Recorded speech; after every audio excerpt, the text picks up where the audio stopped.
jobs, but yours is just as shit as mine, and we both know that we weren't born for 9 to 5. So we'll fantasize, we'll talk about raising 3 kids on a farm, but we're not done with raising hell. So raise a glass for us tonight, share a bottle of something expensive. Found quite a treat here. This is a mechanical filter that hasn't been cleaned in 15 years because this was on top of there, and then these mega heavy pots were on top. So the moral of the story is don't trust a landscaper to do your fish ponds, because they come up with all these awesome ideas which are not too practical to clean. There was also an undergravel filter that ran right throughout the whole pond, which for a period of time actually worked quite well. But the electrical cords for the lights were through all the roots, so we had to rip all the roots apart, and that was very fun, but we're getting there. So this is the inlet, so the water comes in through here. We're going to put Jap mat on here to pre-filter the water, then that goes down, then we can put some lilies on top of that. Got to put that on here,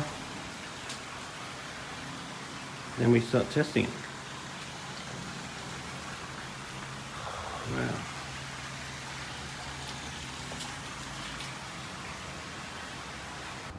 So we have some lilies there, starting to fill the pond up now.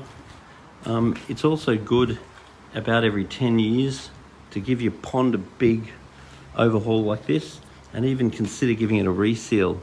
This is actually a fiberglass pond, so the gel coat, you can definitely see damage to the gel coat. It's probably not the end of the world. In a perfect world, we could have done a reseal of the gel coat, but especially with any of your waterproofing ponds, every 10 years, give them a big clean out and reseal them. Better than coming across leaks. That tap is not working, so that tap needs to be replaced, which means this pipe would need to be sanded and then a tap placed here. After that's done, then this can be cleaned out, then the filter can be cleaned out, and then we can look at replacing the sand, and then we figure out how old the UV sterilizer tube is. Okay, so I've added some KH. Now I've got some GH.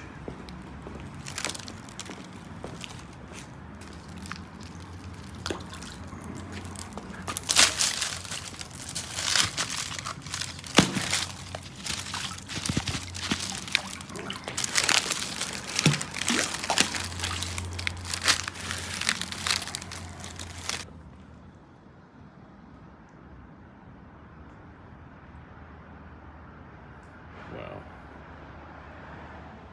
So getting a new cartridge filter for this is not going to be a bad idea, because we just opened it up and found that nobody is home.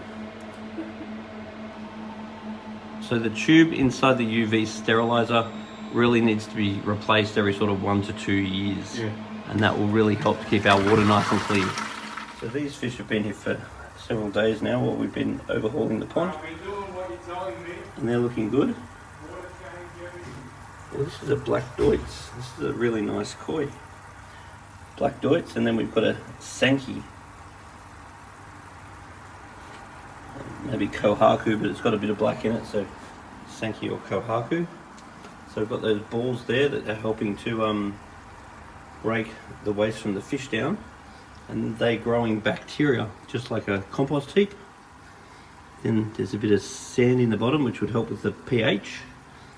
And really, they're doing quite well. So now we're going to check the temperature in the pond and in here. And we're going to look at releasing these guys. So now we're going to monitor the KH, GH, and add some water ager.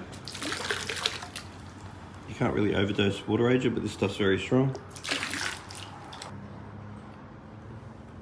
So now we're going to turn the pump back on, and then we're going to aim the pump this way. At the moment, the pump is not going to be on full because we've just redone plumbing today, so we want to let that dry a bit.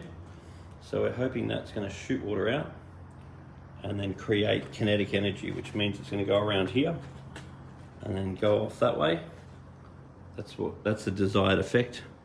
If that doesn't occur, then adding an extra pump in the future would certainly be an option.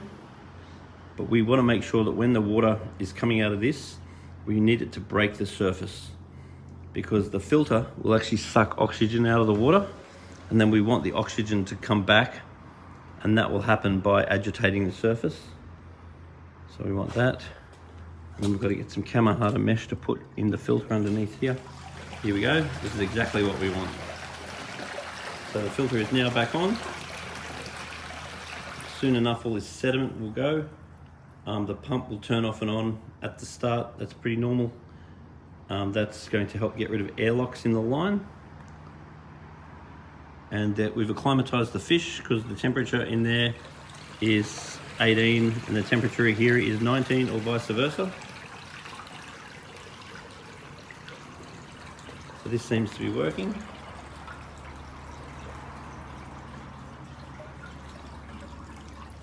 Time to put the fish in.